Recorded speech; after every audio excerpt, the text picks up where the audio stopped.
अखिल भारतीय मराठी साहित्य संमेलनाचा आज उद्घाटनाचा दिवस।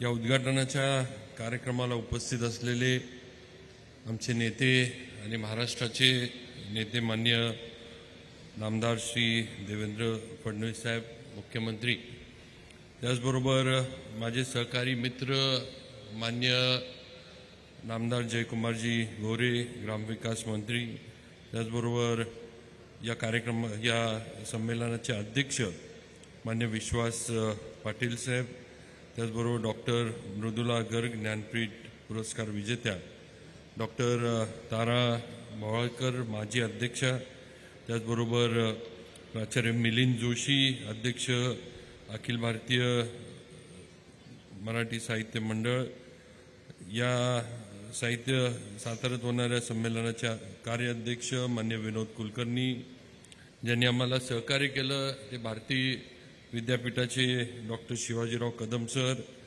उपाध्यक्ष श्री गुरैया स्वामी, श्रीमती सुनीता राजे पवार, नंदकुमार सावंत अध्यक्ष मसापा, त्याचबरोबर ज्यांनी आम्हाला फार मोठी ताकद दिली हे सर्व साहित्य संमेलन यशस्वी करण्यामध्ये, ते कुपरचे सर्वेसर्वा मान्य फरोक कुपर, विभागीय आयुक्त मान्य पुलकोंडवार साहेब, माझे सहकारी मित्र आमदार मान्य मनोजदादा घोरपडे, आमचे भारतीय जनता पार्टीचे जिल्ह्याचे अध्यक्ष मान्य श्री अतुलबाबा भोसले, त्याचबरोबर ज्या जिल्हा प्रशासनाचं कौतुक विनोदनं त्याच्या प्रास्ताविकात केलं आणि जे जिल्हा प्रशासनानं आम्हाला या संमेलनाच्याला जे सहकार्य केलं त्याचे जिल्ह्याचे प्रमुख मान्य संतोष पाटील साहेब, जिल्हा अधिकारी श्रीमती यास्नी नागराजन CO ZP,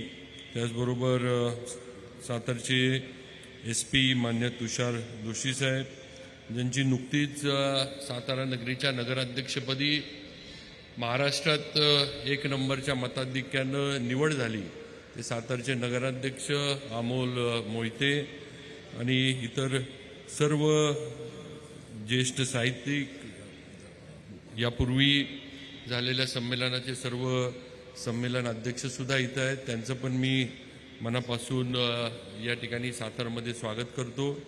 उपस्थित सर्व माझे साहित्य रसिक बंधू भगिनी सगळ्यांना मी नमस्कार करतो। श्रीमंत छत्रपती शिवाजी महाराजांच्या पदस्पर्शानं पावन झालेला मराठा समाजाची 4थी राजधानी येथे होत असलेला हा 99वा अखिल भारतीय मराठी साहित्य संमेलनासाठी उपस्थित असलेल्या व्यासपीठावरील सर्व मान्यवरांचं आणि साहित्य रसिकांचं स्वागताध्यक्ष या नात्यानं मी या ठिकाणी स्वागत करतो। महाराष्ट्र साहित्य परिषद, शाहूपुरी शाखा आणि मावळा फाउंडेशन यांच्यातर्फे आयोजित साहित्य रसिकांचा हा कुंभमेळा आज आपल्या साताऱ्यामध्ये होत आहे। याचा आम्हा सर्वांना मनापासून आनंद आहे। आज साताऱ्यात होत असलेल्या साहित्य संमेलनात विनोद कुलकर्णी यांचा मोठा वाटा आहे। त्यांनी आणि त्यांच्या सहकाऱ्यांनी गेले अनेक महिने यासाठी घेतलेले कष्ट मी स्वतः पाहिलेले आहेत। संमेलनासाठी माझा सक्रिय पाठिंबा असला तरी त्यांनी घेतलेल्या कष्टांचं मोल आहेच हे आपण सर्वांनी लक्षात घेतलं पाहिजे। मी आणि विनोद कुलकर्णी आम्ही दोघांनी जे पाहिलेलं स्वप्न होतं त्या स्वप्नाची आज या उद्घाटन प्रसंगामधनं किंवा आजच्या कार्यक्रमातनं पूर्ती झाली आहे, याचा नक्कीच मला आणि विनोदला आम्हाला दोघांना पण आनंद आहे। कारण आम्ही अनेक वर्ष सातारला साहित्य संमेलनाचा संधी मिळावी हा प्रयत्न करत होतो आणि शेवटी हे 99 जे शतक पूर्व आपण म्हणतोय आणि त्यात सगळ्यात महत्त्वाचं म्हणजे मराठी भाषेला पंतप्रधानांनी दिलेला अभिजात भाषेचा दर्जा, त्याच्यानंतर होणारं हे पहिलं साहित्य संमेलन आहे, याचा पण आम्हाला सर्व संयोजकांना मनापासून आनंद आहे। मी खरं सांगू इच्छितो की मी काही साहित्यिक नाही, पण साहित्याचा उत्तम मी आस्वादक आहे हे नक्की. साहित्यानं माझ्यावर केलेले संस्कार राजकीय नेता आणि एक माणूस म्हणून मला घडवण्यात मोलाचे ठरलेत. आज या ठिकाणी साहित्य, कला, संस्कृतीचं पाठबळ देणाऱ्या माझ्या आजी राजमाता श्रीमंत छत्रपती सुमित्राराजे भोसले यांची आठवण येते. इतिहासाचे अभ्यासक शिवचरित्रकार बाबासाहेब पुरंदरे यांना शिवशाहीर ही पदवीही त्यांनीच दिली होती, हे सुद्धा या ठिकाणी मला नमूद करावं असं वाटतं. साहित्य संमेलनाच्या व्यासपीठावरून या वारशाचा उल्लेख मला आवश्यक वाटतो. आजींनंतर तोच वारसा माझ्या वडिलांनी सुरू ठेवला. माझे वडील श्रीमंत छत्रपती अभयसिंहराजे भोसले यांनी साताऱ्यात 66वे संमेलन घेतले होते. ते 1993च्या संमेलनाचे स्वागताध्यक्ष होते. आज तोच वारसा आणि तीच परंपरा मी पुढे नेण्याचा प्रयत्न करतोय. ज्याचा उल्लेख विनोदनं केला की एखाद्या वेळेस वडील आणि मुलगा हे एखाद्या वेळेस आमच्या कुटुंबाला नियतीनं दिलेला मान असावा असं म्हटलं तरी मला वाटतं काय चुकीचं होणार नाही. कारण याच ठिकाणी म्हणजे सगळे योगायोग आपण जर बघितले, याच ठिकाणी माझ्या वडिलांनी 66वं साहित्य संमेलन सर्वांच्या सहकार्यानं आणि विनोदसारखे त्यावेळेचे त्यांचे जे असणारे सहकार्य त्यांच्या बरोबरीनं पार पाडलं होतं. आज त्याच ग्राउंडवर, याच शाहू स्टेडियमवर आज आपण 99वे साहित्य संमेलन तेवढ्याच उत्साहामध्ये पार पाडतोय. आणि याच ठिकाणी माझ्या वडिलांनी सुद्धा स्वागताध्यक्ष म्हणून भाषण केलं होतं. आज तोच मान मला साहित्य परिषदेच्या माध्यमातून मिळाला. मला वाटतं हा एक विलक्षण योगायोग आहे. आणि बरोबर 33 वर्षानंतर हा योग आम्हाला सातारकरांना मिळाला आहे. म्हणजे हा पण एक विलक्षण योगायोग आहे असं मला तरी वाटतं. कारण 66 आणि 99 जर आपण न्यूमरॉलॉजीमध्ये गेलो तर हा पण आकडा थोडा विचार करण्यासारखा आहे किंवा नियतीला काही याच्यातनं हे काही सांगू शकत नाही. पण जे माझ्या मनामध्ये वाटतं ते मी या ठिकाणी बोलून दाखवलंय. आज साहित्य सोनियांच्या खाणी असे संतश्रेष्ठ ज्ञानेश्वर महाराज म्हटले आहेत. या अशा सोनियांच्या खाणी आज साहित्यप्रेमींच्या रूपात आज येथे अवतरल्या आहेत. साताऱ्याचा इतिहास गौरवशाली आहे, वर्तमान समृद्ध आहे आणि भविष्यही आशादायी आहे हे मला आज अभिमानानं सांगावंसं वाटतं. कृष्णाकाठच्या या भूमीत उत्कट भव्यतेची यावेळी या समर्थ रामदासांच्या वचनाला कायम शीर्षावन मानलं हे इतिहासाचं डोकावलं तर आपल्याला दिसतं. बुद्धकालाचा संदर्भ सांगणारी आगाशिवच्या डोंगरावरची लेणी, चालुक्य शिलाहार यांचं राज्य, त्यानंतर भामनी कालखंड असा इतिहास या मातीनं पाहिला आहे. 1663 छत्रपती शिवरायांनी साताऱ्याचा आणि परळीचा किल्ला जिंकून घेतला. कोल्हापूरच्या दुसऱ्या भोजराजाने 1190 बांधलेल्या अजिंक्य ताऱ्याने अनेक समर प्रसंग पाहिलेले आहेत. शंभूराजे पुत्र थोरले छत्रपती शाहू प्रतापसिंह महाराज यांनी कारकीर्द यांची धगधगती ठरली. छत्रपती प्रतापसिंहांना न्याय मिळावा म्हणून राजाचा वकील रंगोबापूजी गुप्ते 14 वर्षे इंग्लंडमध्ये लढले. झाशीच्या राणीचे माहेर असलेले धावडशी देखील साताऱ्यातच आहे. त्या अर्थाने मराठेशाही, भारताचा स्वातंत्र्य लढा आणि त्यानंतर लष्करामध्ये भरती होणारे आजचे तरुण असा एक मोठा पट साताऱ्याने पाहिला आहे. प्रति सरकारचे क्रांतिसिंह नाना पाटील, किसनवीर, यशवंतराव चव्हाण, घोरपडे गुरुजी यांच्यासारखे अनेक जिद्द, त्याग, स्वाभिमानाचे दर्शन घडवले.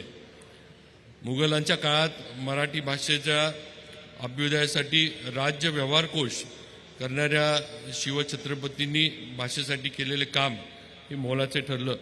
त्यानंतर 16 भाषा अवगत असलेले संभाजी महाराजांनी भाषेबद्दलची आस्था कायम ठेवली. साताऱ्याच्या छत्रपती शाहू महाराजांनी सातत्यानं साहित्य संस्कृतीसाठी विस्तारासाठी प्रयत्न केले. मुघलांच्या सत्तेविरोधात सडेतोड प्रहार करणारे, चंचल मनाला उपदेश करणारे राष्ट्रसंत समर्थ रामदास यांचं आद्यस्मरण करणं हे अतिशय महत्त्वाचं आहे. शिक्षणाच्या क्षेत्रात महात्मा फुले, सावित्रीबाई फुले, कर्मवीर भाऊराव पाटील, बापूजी साळुंके यांच्यासारखे दिग्गज याच मातीतले. तर डॉक्टर बाबासाहेब आंबेडकरांचं सुरुवातीच्या टप्प्यातील शिक्षणही इथलंच. साहित्यिकांची मोठी परंपरा साताऱ्याला आहे.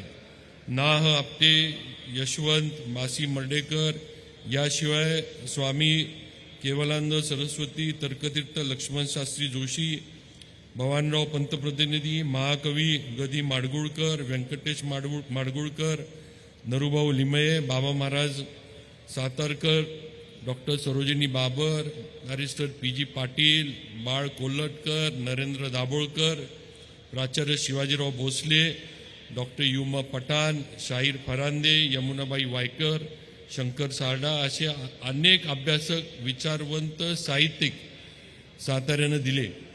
साताऱ्याचा ऐतिहासिक, सामाजिक, साहित्यिक वारसा सविस्तर आढावा मी माझ्या छापील भाषणात घेतला आहे.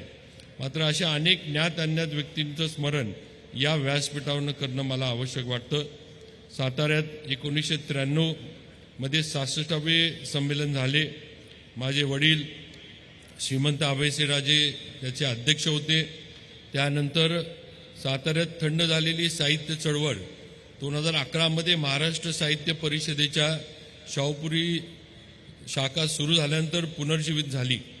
2014 मध्ये सासवडमध्ये झालेल्या संमेलनात मी स्वतः उपस्थित राहिलो आणि महाराष्ट्र साहित्य परिषदेचे शाहूपुरी शाखेकडून संमेलनाचा प्रस्ताव आम्ही त्यावेळेला दिला होता. संमेलनाची जबाबदारी घेण्यासाठी आवश्यक पत्र मी तिथे सादर केले. त्यानंतर सातत्यानं 12 वर्ष संमेलनासाठी पाठपुरावा आम्ही सर्वजण करत होतो, पाठिंब्याची हमी देत होतो. मराठी भाषेला अभिजात भाषेचा दर्जा मिळावा यासाठी दिल्लीत मी, मिलिंद जोशी आणि विनोद कुलकर्णी यांनी मिळून आंदोलन केलं. भाषेसाठी आंदोलन करणारा बहुतेक म्हणजे मी अगदी अधिकारानं म्हणणार नाही, पण मी पहिलाच लोकप्रतिनिधी ठरलो असं म्हटलं तरी चुकीचं ठरणार नाही. मराठी भाषेच्या संवर्धनासाठी साताऱ्यात विविध कार्यक्रम आम्ही घेतले. माझा जिल्हा साहित्य संस्कृती क्षेत्रातील अजिंक्य ठरावा हीच धडपड या सगळ्यामागे आहे. केंद्र सरकारने मराठी भाषेला अभिजात दर्जा दिला.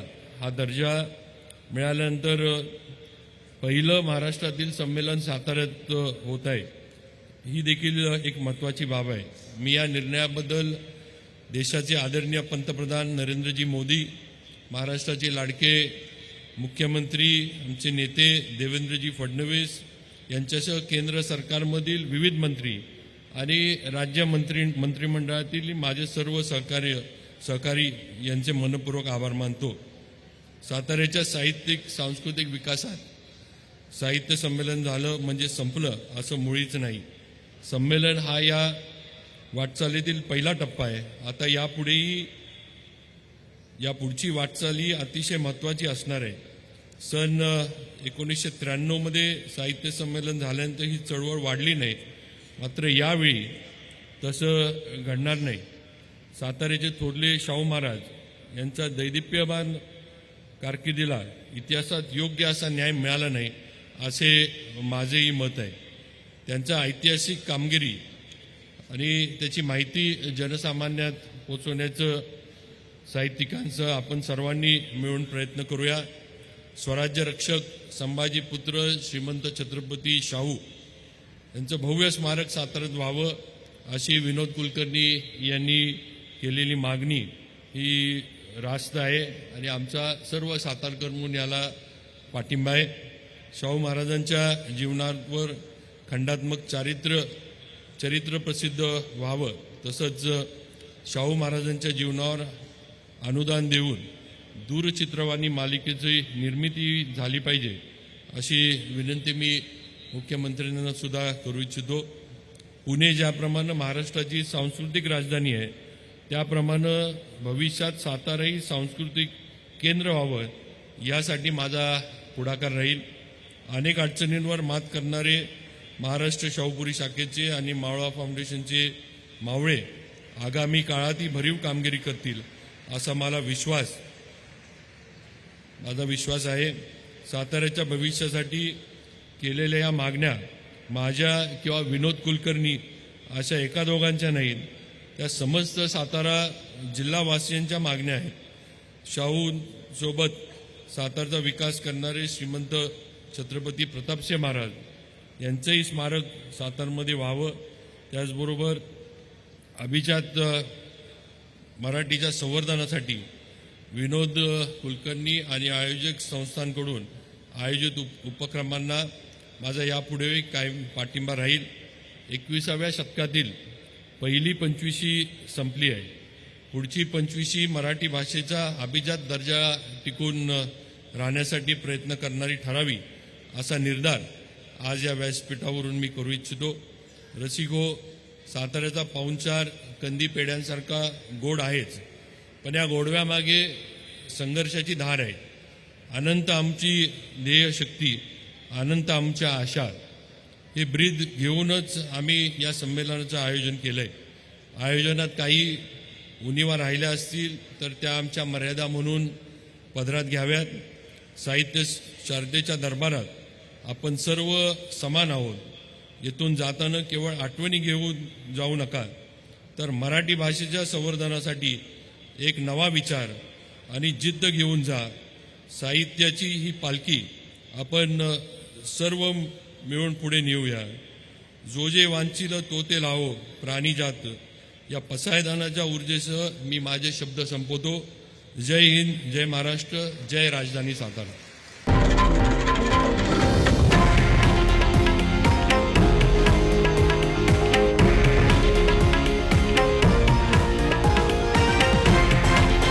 हे आहे देशातील नंबर 1 न्यूज नेटवर्क आणि आपण पाहत आहात TV9 मराठी, एकमेव.